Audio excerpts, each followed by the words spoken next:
We are the Necrotizing Fasciitis Foundation, also referred to as the NFF. Our mission is to advocate and spread awareness about necrotizing fasciitis, a rapidly spreading bacterial infection that can destroy skin, fat, and tissue-covering muscles, not to mention lives. Often referred to as the flesh-eating disease or flesh-eating bacteria. To contribute, participate, or for more information, please visit our website at www.necfasc.org. Hello and welcome everyone to The Steep. My name is Tim Hayden and I'll be your host. On today's episode, our guest is Allyson Lewis. Allyson is a necrotizing fasciitis survivor from Oklahoma. We'll add Allyson to the show now. Hi, Allyson. How are you? I'm having a surprisingly good day today, a rare one, so I'm doing well. That's good. That's good to hear. Any positive is a good thing. Absolutely. You want to tell us a little bit about yourself? Well, as you stated, I'm from Oklahoma, northern Oklahoma. I'm actually right on the Kansas-Oklahoma border.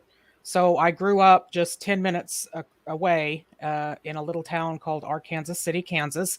If you spell it or if you pronounce it Arkansas City, we'll probably put you in a trash can, but it's spelled exactly the same way. I'm single. It's just me and my cat. Prior to getting neck fash, I was working full-time in an administrative role in a hospital. Right in the height of the COVID pandemic, a rural hospital, very stressful situation. I was also working part-time as a caregiver for a disabled relative. So I was putting in about 50 hours a week. I considered myself to be a pretty healthy individual. A few chronic health conditions, nothing really major. Outside of a couple of small stays in the hospital as a child for kidney infection, I never had any major surgeries, never really spent any time in a hospital. And so that's why getting the necrotizing fasciitis was such a blow and such a surprise. I enjoy watching classic television, anything made from 1990 and before. I work jigsaw puzzles. I'm starting to get into the diamond art, really fun. And just hanging out and spending time with my cat. Nothing really major, but I'm more of a homebody, so I don't get out too much these days. I don't either. I'm with you. It's just... I'd rather sit at home with my dogs. I just want to let everyone know ahead of time that a few of these pictures may be graphic that we show throughout this episode. So I just wanted to give everyone a warning. Allyson, why don't you tell us how your experience started? Well, my experience started back in October of 2021. If I was to think back on it, I probably was not feeling well for most of the month of October, but I really didn't have anything to pinpoint it. So about mid-October, I began to have just appetite decrease, just general malaise, just feeling really under the weather. But I could not pin it to anything. I just thought I was extra tired from working and everything going on. Well, on the 22nd of October, I was scheduled with my PA for a routine female checkup. I'd gone in, I was scheduled for a pap smear. And I was starting to have some discomfort, but nothing to the degree that it ended up. So I went in and I said, I'm just really not feeling the pap smear today, but here's my symptoms. I'm having, the urinary pain. I'm just not feeling well. Something's just not right. So she did a pretty basic examination, took a urine sample, and she said, well, you are pretty inflamed, pretty red. I'm going to go ahead and treat this as a yeast infection. So she sent me on my way with the normal medication. I expected to be back on my feet in 2 or 3 days. This was about noon. By midnight that night, things began to escalate. I could no longer urinate on my own. I was waking up when night sweats every 2 hours, but none of the thermometers were registering a temperature. For me to run a fever is extremely unusual. I have to be really, really sick. So when I wasn't getting a temperature on the thermometer, I didn't give it any thought. I thought, okay, well, whatever I've got is obviously not a yeast infection. So I ended up going to my first trip to the ER. I'm 10 minutes from the nearest hospital, so it was a bit of a drive there. But I went in, told him my situation. I said, I'm not able to urinate. I've got, pain in the lower part of my body. I said, things are just not right. Well, again, a pretty basic examination. They took another urine sample. They said, well, we're pretty sure that you have a UTI, which for me would not be uncommon. I've had several in the past. They started me on a course of Levaquin, an antibiotic. They gave me a dose at the hospital and sent me home with a prescription. Over the weekend, I took the Levaquin. Things were not improving in regards to the urinary tract infection. I expected, to feel better. They even told me at the ER, they said, you should start to feel better by Monday. I was not feeling better by Monday. I could not get in with my regular doctor, so I had a telehealth appointment. That doctor, of course, with telehealth, there's really not much they can do but just kind of go off your symptoms. He basically said, well, I think that you probably do have a UTI, but I don't think you're on the right antibiotic. So they took me off the Levaquin, started me on Macrobid. Well, by this time, the night sweats were getting worse. I was at a point now where I could no longer stand on my own, stand up and walk. I was having to use a cane. I could not stand over the stove to cook myself anything to eat. The only way I was comfortable was to lay in bed on my left side. But I could not see anything. I could feel the heat and could kind of see the redness, but I was not in a position at an angle to be able to see anything else going on. So by Wednesday, I decided that because I really didn't have anybody to check in on me living alone. My mom was 10 minutes away. She could drive, but did not own a car. So for her to get a ride was very difficult. Finally, by Wednesday, the pain was beginning to increase. So finally, my mom got a ride down to my place, picked me up, drove me to her house. She's like, you need to just stay with me for a while till we figure this out. The only way that I could ride comfortably in the car was to get in, sit down, and then lay the seat back and raise myself up off the seat. I absolutely could put no pressure on my buttocks at all. I couldn't wear pants. All I could wear was a dress. I mean, I could not understand why I was hurting so bad. So Wednesday, the pain began to really escalate. But the symptoms, as far as what I had presented with the doctor the first time, really weren't changing. So I managed to get through Wednesday. Thursday, I decided, okay, this is not a UTI and it's not yeast. I've had both.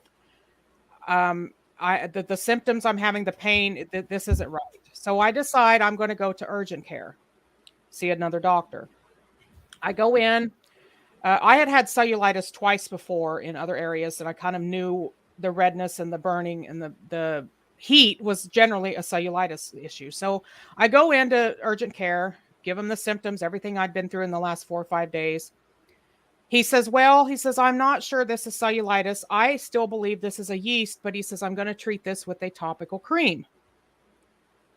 Well, I was raised to believe that, whatever the doctor says, you just kind of go with it because they're the ones that have the medical degree. So I was like, okay, I'm really not sure this is what we need to do, but okay. So I start on the cream.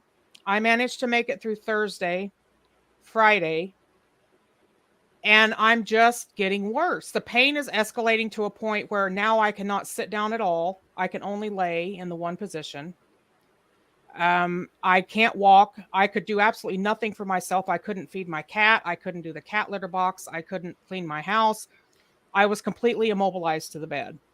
And how much time had lapsed from the This was almost first? a week. Wow. Almost a week. Wow. So finally by Saturday, I had been back and forth between my house and my mom's place, because I was kind of like, maybe I just need to go home and sleep in my own bed and rest.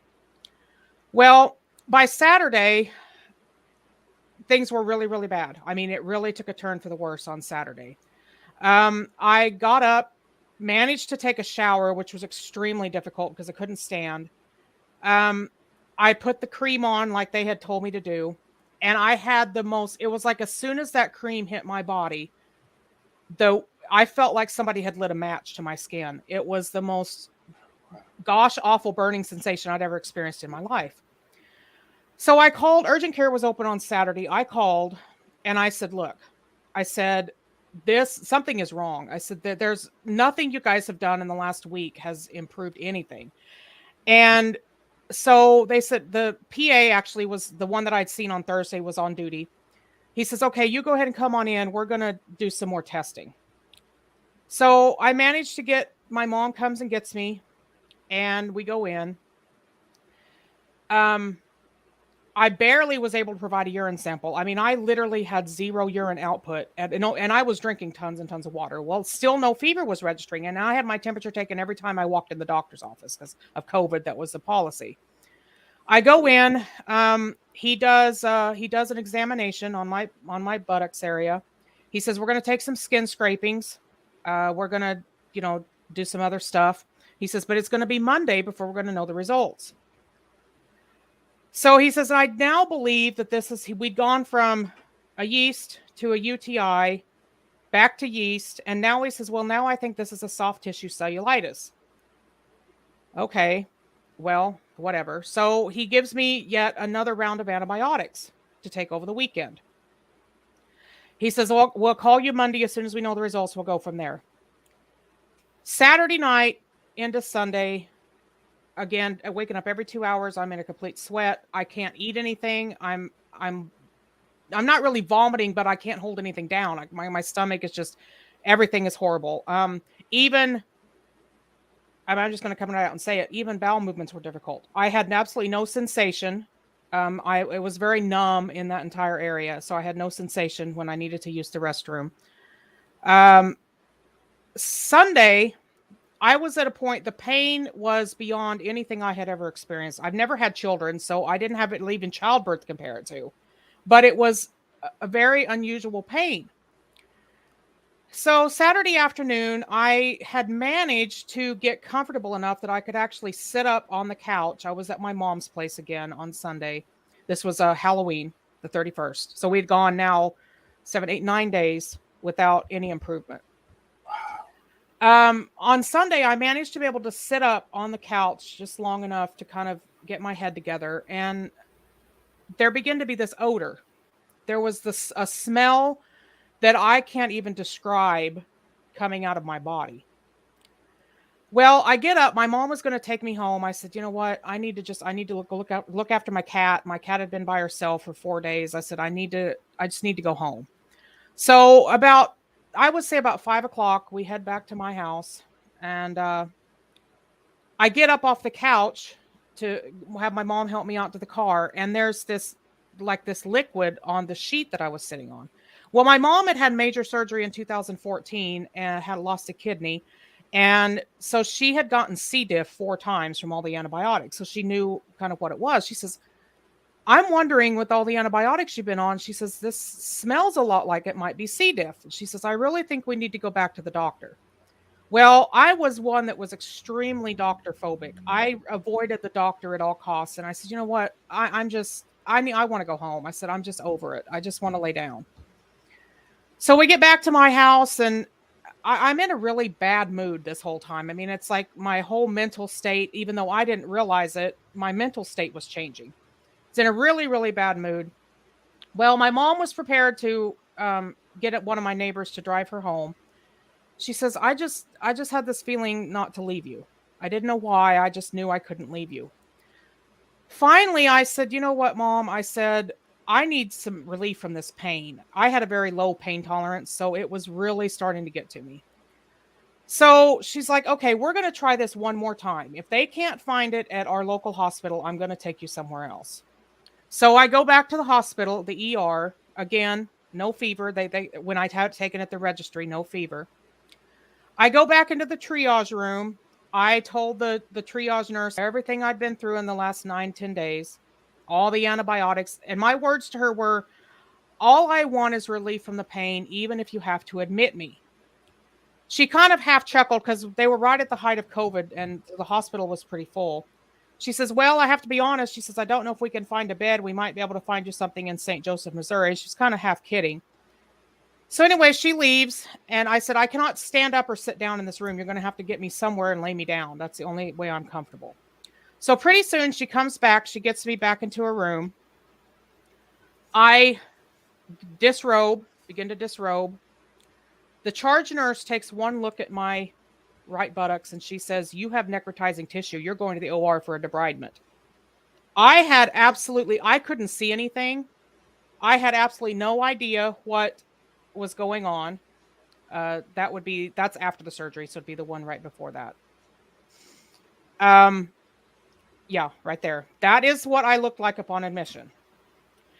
A normal blood cell count is 4,500 to 11,000. Upon admission, my blood cell count was 28,300. Wow. I all of a sudden had people coming out of the woodwork. I was absolutely petrified of having my blood drawn. I'd had a really bad experience as a child. So just the idea of having my blood drawn gave me very high anxiety. Anyway, I had people coming out of the woodwork. I had blood drawn. They had IVs running. They had me on 6 IV antibiotics upon admission. They inserted a urinary catheter because I could not urinate on my own. They started me on a morphine IV drip, which I've never taken any kind of narcotic pain pills. So, I really didn't know what to expect from that. They took me down for a CAT scan, and that's when they made the official diagnosis. I did not even know at that time what necrotizing fasciitis was. I'd never heard of it. It wasn't until they said, well, it's flesh-eating bacteria that I began to and I always associated that strictly with warm water, sea, lakes. I never did any of that. I had absolutely no idea how I could have picked this up. Well, they managed to get me stabilized. They got me into a room. That hospital did not have an ICU, so I was just in a regular med surg room. They scheduled the surgery for the next morning. So November 1st was my scheduled surgery. I was pretty coherent as far as I remember being in the ER. I remember going through the CAT scan, and I remember being put in the room. But apparently, I was kind of just drifting in and out because I don't really have a lot of conscious memory of the overnight. The next morning, I do remember the surgical nurses coming in, asking me some questions, and they gave me an anti-anxiety pill before they sent me down. This was my first real surgery. I'd never had one before, so I didn't know what to expect. But working in a hospital, you hear all of this stuff over the PA. Well, I had heard not long before that I heard over the PA when I was working code blue in the ER or in the surgery. And so I was completely petrified, thinking, oh my goodness, people go in there, they don't come out. Anyway, I go in, I have the surgery. Apparently the abscess was 4 centimeters in diameter. Now, I'm not really able to convert that to inches too well. And then it was 2 centimeters from my rectum. This is what was apparently taken immediately after the surgery. This is how deep they had to go.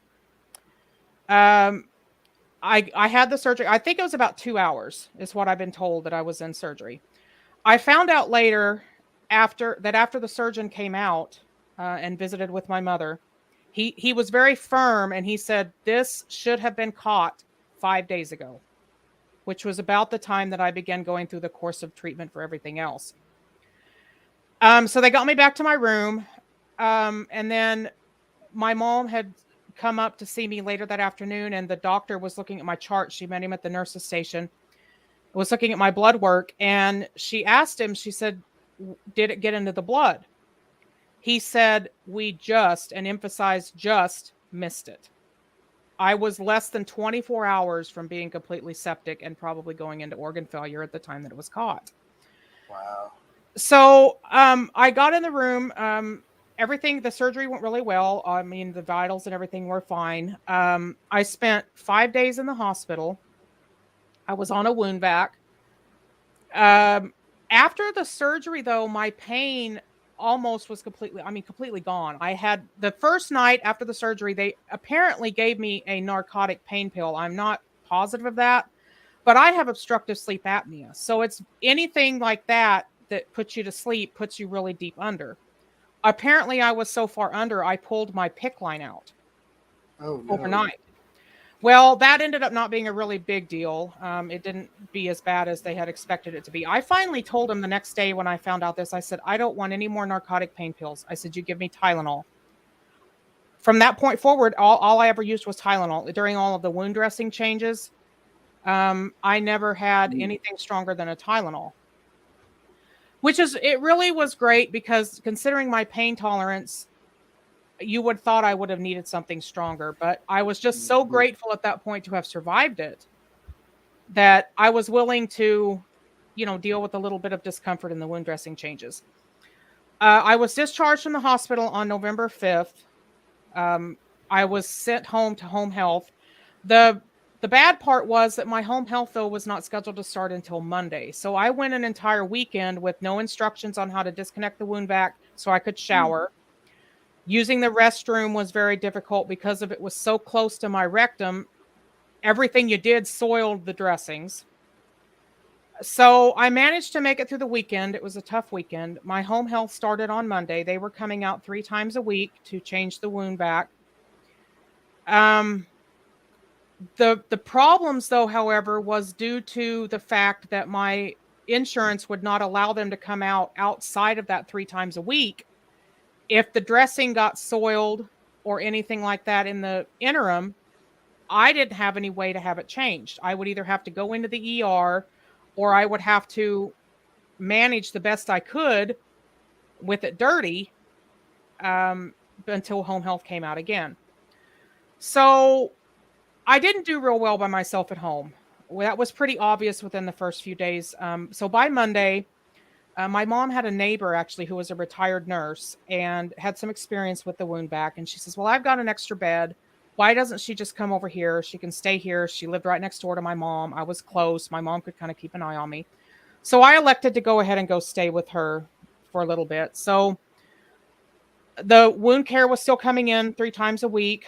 I was improving, really. I mean, once I got the infection under control and everything, I really felt better pretty quickly.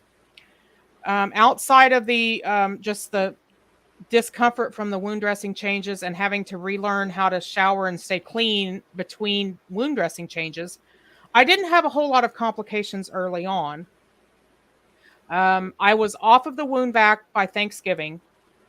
The caveat, however, was on the 15th of November, my mom and I contracted COVID at the same time. Oh, no. So I began to feel like my mom found out first that she had it, but I began to experience symptoms at the same time. And I thought, okay, this is not fun. I said, I really can't be here. The two of us by this time I had decided to stay with my mom rather than the friend because I was doing better. Right. My mom has a lot of chronic health issues. So I knew that the two of us together in the same household, both with COVID, was not a good idea. So by this time, I was at a point where I had learned how to drive with the wound vac. My doctor had given me clearance that I could go short distances. So I went ahead and drove myself home. Outside of having the nurse come in 3 times a week to still change the dressings, although I was off the wound vac, I still had to have the dressings changed and everything. I was pretty much on my own trying to recover from the COVID and manage with the wound for pretty much the rest of that year. I did not begin to feel better from the COVID until shortly before Christmas. So I was down with COVID a good 3.5 weeks. Wow. I still had my follow-ups with my doctor, my surgeon, and everything that I had to do. Fortunately, my mom and I both came through the COVID with no long-term effects. I mean, there is still long COVID we're dealing with, but as far as lung damage or anything like that, neither one of us had to be hospitalized. But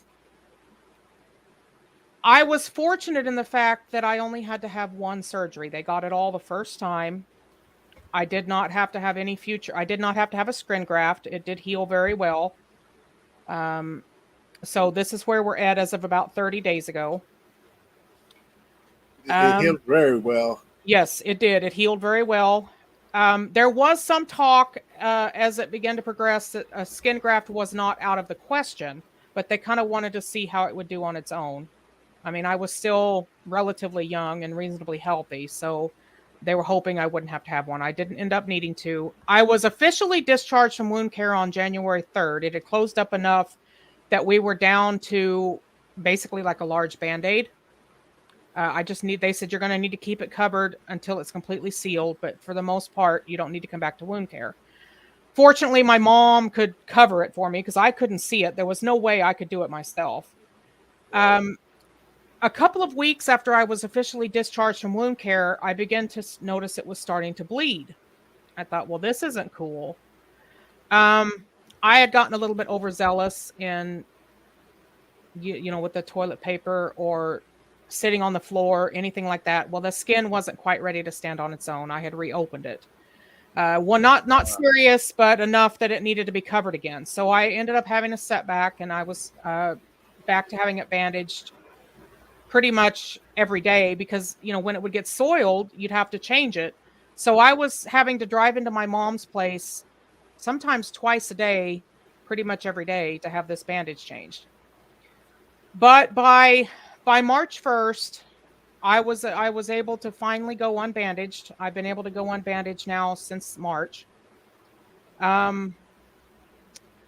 Unfortunately, there are some complications. I no longer can sit for longer than 2 hours. That's my limit.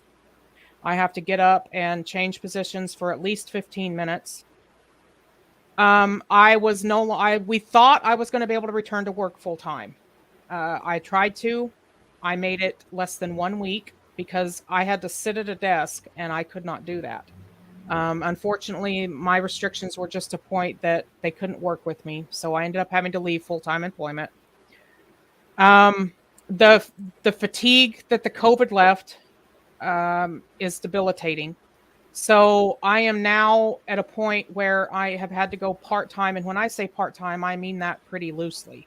If I can put in 5 hours a week, 10 hours a week, it's a good day. Financially, things pretty much, the bottom fell out. The one bright side to that, though, however, is shortly before I was admitted, I had met my out-of-pocket and my deductible with my insurance. So I did not end up having one single medical bill from any of this. All of my inpatient stays, everything was fully paid for by my insurance. That's great. Unfortunately, though, because of the bandages I had to buy, the gas to drive back and forth to my mom's, the fact that I couldn't work while I was in wound care, having to go 3 times a week until I was discharged. I have finally gotten to a point where I feel that I'm going to have to pursue Social Security disability. Going back to work full time is absolutely not an option for me with my restrictions. Now, that's not to say that that the scar tissue will not build up to a point where 2 hours may increase to 2.5 at some point. But my doctors are giving me June 1st will be 7 months into my recovery. The doctors are giving me, and this is just on the neck fascia alone, not taking the COVID into account, because they don't know how long it really takes to bounce back from COVID yet. A minimum of 12 to 18 months before I'm 50% of what I was before I contracted the neck fascia. They said, we really cannot tell you whether your right buttock, as far as tissue, will ever be the same. Now, cosmetically, if you're just looking at me from the back, you cannot tell that anything was done. But you can definitely, you can tell that there is definitely a difference when you get deeper into it. But my life has changed. My daily routines are different. I have to be extremely careful. And I was good hygiene before, but I had to really step it up. I have to use the restroom differently. I have to be more diligent about when I shower, how I keep it clean. I've had to get different furniture. The sofa that I had, the fabric on it was too caustic against my skin. It was irritating the wound. I had to get rid of my recliner because the cushion was too thin. I could no longer sit in it comfortably. Anytime I go to look for a chair of any type, whether it's an office chair, a dining room table chair, I have to be very specific on the types of chairs that I buy. Even laying in bed on my back, I'm a back sleeper. If I get in the wrong position, it puts a lot of pressure on that area down there. So I have to be very specific about how I lay, changing positions frequently. What they don't tell you, though, is where you go from here. They don't tell you about the nerve pain. That is pretty bad. There's some days where I do really, really well and I don't notice it too much. There's other days where it will literally raise me up off the sofa. I'll feel like somebody just came along with a knife and just jabbed it right into me. Fortunately, my mom has been a great support system in that regard because, like I said, she went through major surgery. She knows what to expect with the nerve pain. It can last a very, very long time. She's been a great help in just, having had the major surgery, just kind of knowing what to expect and what not to worry about. But like I said, my life has changed. This is for me the worst I have ever had to deal with. I mean, outside of a divorce, this is pretty horrible.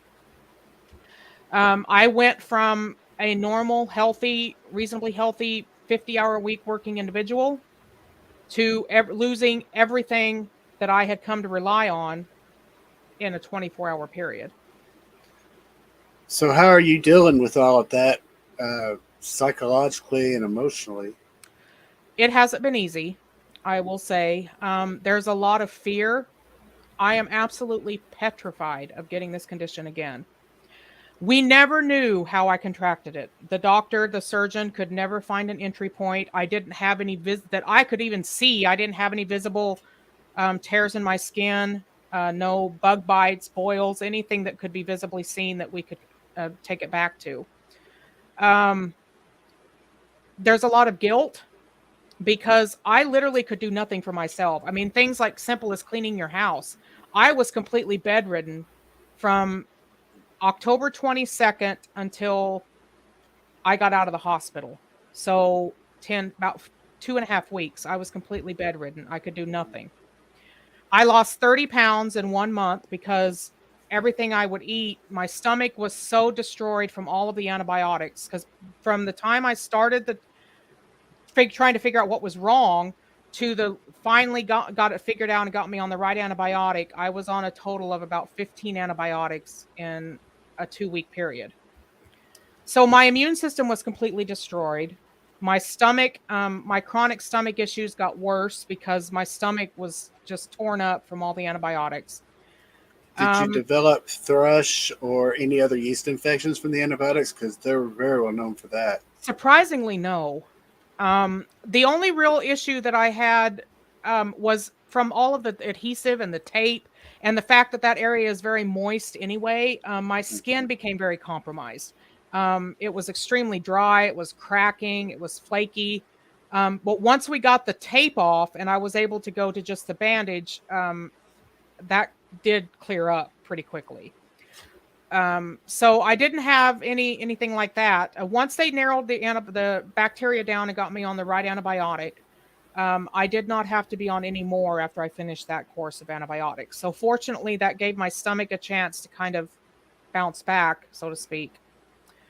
Unfortunately, though, because of the combination of all the antibiotics, the COVID, the no appetite, my stomach, there's a lot of stuff that I eat now that just doesn't settle like it used to. I don't eat near like I used to. The appetite just isn't quite there yet. And we're 7 months in. Psychologically, every once in a while, I'll get that smell. And it's a smell that, I mean, the only thing I can describe it as, and I think this is even pretty minor, is dirty dishwater. But it's like dirty dishwater times 500. I mean, it was just atrocious. I actually had to get rid of some of my pajamas because the smell was in the fabric, and no matter washing, bleach, anything would get rid of it. I suspect that there's some PTSD, although we're still in the process of trying to get that officially diagnosed. Like I said, there's a lot of guilt. My mom was going through her own health issues, and she sacrificed a lot to help me. I didn't have anybody else really. Of course, they were afraid of contracting COVID and different things. So there really was nobody. The other side of my family is out of state.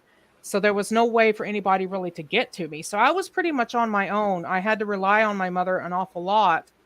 And she sacrificed a lot with her own health, especially sleep, to be there for me. My faith was a huge help. Um, I just want to say God brought me through the scariest time of my life. He had everybody in place that night at the ER to diagnose it, get me stabilized, and get me on the road to recovery. Because I often wonder, I really didn't want to go back to the doctor that night. I was just done. I was like, maybe I need to just wait over the weekend and see what happens. But my mom, she says, I just couldn't leave you. We needed to figure this out. So I often wonder what would have happened if we hadn't followed our instincts and taken me back. I don't know that I would have lived through the weekend. I think I would have been comatose by Monday. What's really funny though is I believe it was Monday afternoon or Tuesday, right after the surgery, I got a call from the clinic where I'd last went to urgent care when they did the skin scrapings and everything. I got a call from the PA over there, and they called with the test results, and they said, well, we really can't find anything. Continue with the course of antibiotics that we gave you. I kind of chuckled and I said, we're way past that at this point. So I told them what happened. I said, I'm in the hospital. I have necrotizing fasciitis. I've just had a 10-inch hole cut out of my right buttock. They were really quiet for the longest time. And I actually got a personal apology from the PA for missing it. And so I don't really put any blame anywhere because I'm from a small town. I don't think this was something that they see every day, although I'm sure it's not the first case they've seen. I don't really put any blame, although I don't know. I don't understand why by Thursday, when the pain had escalated and there was more thorough examination being done, why it wasn't seen. I mean, from the pictures, you can obviously see something's wrong. So I was at least grateful to get that the doctor admitted in a way that, that they missed it. And I don't have any hard feelings. I'm glad everything worked out. I'm glad I healed well, but Well, hopefully they learned something also, to take things, consider a patient's complaints a little more closely. And absolutely. I'm sure they're more aware of what necrotizing fasciitis is now.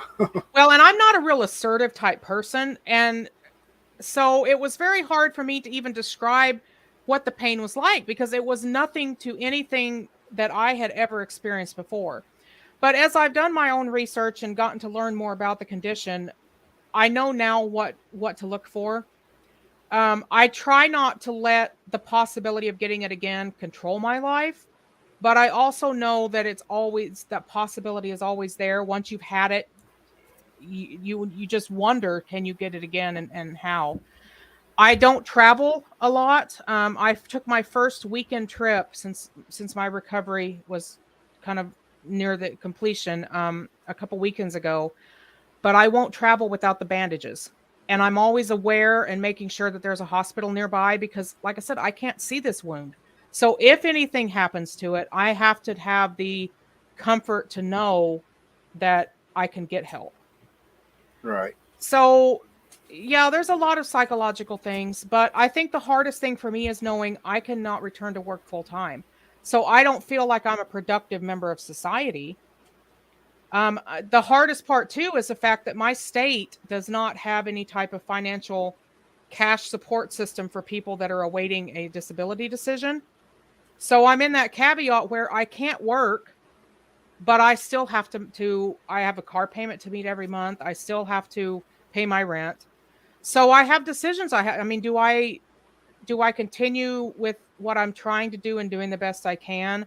Or do I have to look at more long-term solutions? Do I need to go reside with family until this is settled?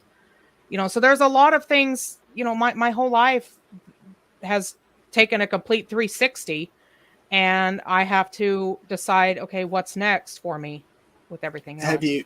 Have you filed for your disability yet? I got my first denial. Now it's not just on the neck fasc. Of course, there's the long COVID, there's other chronic things as well, but I got my first denial, so I'm in my first appeals process. But we never know how long that's going to take. And doctors around here are not I don't want to say they're unfamiliar with neck fash, but I just don't think they see a lot of it. So there's a lot that even they're still unsure about. Just one of the main things that I can give you advice about that is to make sure that they've got your complete records. That's going to help you more than anything, is how many records you have. Right. And I've got an attorney, and my attorney said, that if they didn't see something in my file, they didn't think they could win, of course they wouldn't have taken it. So, I have the hope that, I've got my mom. She's been really amazing through all of this. I mean, she'll check the wound anytime I have a concern. She has enough medical training um, to know when something needs to be looked at. Of course, I'm more aware if my cat scratches me, if I get a bug bite. Of course, there's that anxiety, and I'm kind of bordering on the obsessive, trying to keep it clean and everything. But Speaking of your wonderful support system, part of it there. that's my cat Scarlet. I adopted her almost a year ago from the local humane society. She's been absolutely amazing. I mean, even when I was in the hospital, my mom would have a friend bring her down and check on her about every other day. I was worried sick about her, being here by herself and not having that to have her with me. But she's been an amazing cat. She knows when I'm hurting. She's always nearby if I need something. So it's nice to not feel completely alone. Pets are amazing. They really are. They have a sixth Absolutely. sense. Absolutely. And I recommend everyone check their local shelters and adopt. Adopt, adopt, adopt. The best thing you can do for them and for yourself. Sorry, I didn't mean to go off on this subject. No, absolutely. I don't think I've ever had a pet that wasn't rescued in some form, whether it was rescued from someone that couldn't keep it or from a shelter. I mean, I'm a big believer if you can, don't shop, adopt if you can. Exactly. Exactly. I agree 100% with that. So, are you seeing any small improvement within the last few weeks or anything as far as? Well, as far as the strength of the skin, I guess would be the biggest improvement. So far, I have managed to go almost 3 months without having to have it bandaged. As far as my bodily functions, all of that seems to have returned to normal. There was some real concern because of it being so close to the rectum that had it progressed any further, I could have been on an ostomy bag. So it could have went way worse way quickly. And Not only that, with all the antibiotics you were on, that was killing all the good bacteria in your digestive tract too, which left you I susceptible for things. I don't know if we ever actually determined. I went back to my medical records to try to find the bacteria, but I didn't see anything specific. There was a lot of different things. I suspect it was something that may have been in my gut already, that just found an opportunity to wreak havoc. But I really give credit, of course, to God and the surgeon. My surgeon retired at the end of January. I was one of his last patients, and he knew how to get in there. He got it all. I didn't have to go through multiple surgeries. And I know a lot of people with this issue have had to. And so I'm extremely grateful for that. I don't know if I could have emotionally or mentally handled having to do multiple surgeries. Well, not only that, he was able to avoid the skin grafts, which would have given you much more trouble than what you're having now, with as far as tearing and reopening and stuff. Absolutely. And the wound vac, working in the hospital, I kind of knew, but I never had an experience with one. They're pretty amazing. As annoying and frustrating and everything it was to have to use it, I didn't really have any trouble with it. They did have to replace it once. It stopped working for a brief time, but I actually got off of it a lot sooner than they expected me to. So that was a huge relief, not having that tubing and everything tied to me and stuff. So once I got off the wound vac and began to be able to have more ability and do more things for myself, um, I think that helped my healing process because my mentality improved to where, okay, now I feel like I can do something for myself. Now let's, get back on track. But protein shakes, meat, eggs, that was amazing to really help build that tissue. But this is my new normal, and I have to accept that I will never be able to sit and do what I used to do on a long-term basis. even sitting and working a jigsaw puzzle, I could sit for hours and do one, and I can't. I have to set a timer or go by the pain level. It may not even be 2 hours. Sometimes it's an hour and a half. It just depends. But I've learned to adapt. Well, that's your new normal now. That's not to say because you're so recently out from yours that there's not going to be some improvement, whether it be small or big improvement, as you heal further. Absolutely. And every day is a new day. I try to take the little things. I've learned to adapt. Your daily routines have had to change and things like that. But 12 to 18 months, I mean, we're only 7 months out. So that's a minimum, 12 to 18 months. And I'm not a patient person. And I wanted recovery to happen at 500 miles an hour, and it isn't going to. Everyone's journey is different. Even though we've all been through a similar experience, the disease itself kind of wreaks the same kind of havoc. Everyone recovers at a different pace. Everyone has obstacles they have to overcome with it. And finding this group has been a big help. I really know now I'm not alone, and there's a lot more people that get it than I would have originally thought. It's a lot more common than the doctors led me to believe. Absolutely. I believe it is as well. And the unbelievable part of it is the CDC only counts the strep infected in necrotizing fasciitis infections. That's all they keep track of. They don't keep track of the others like Vibrio or other causes.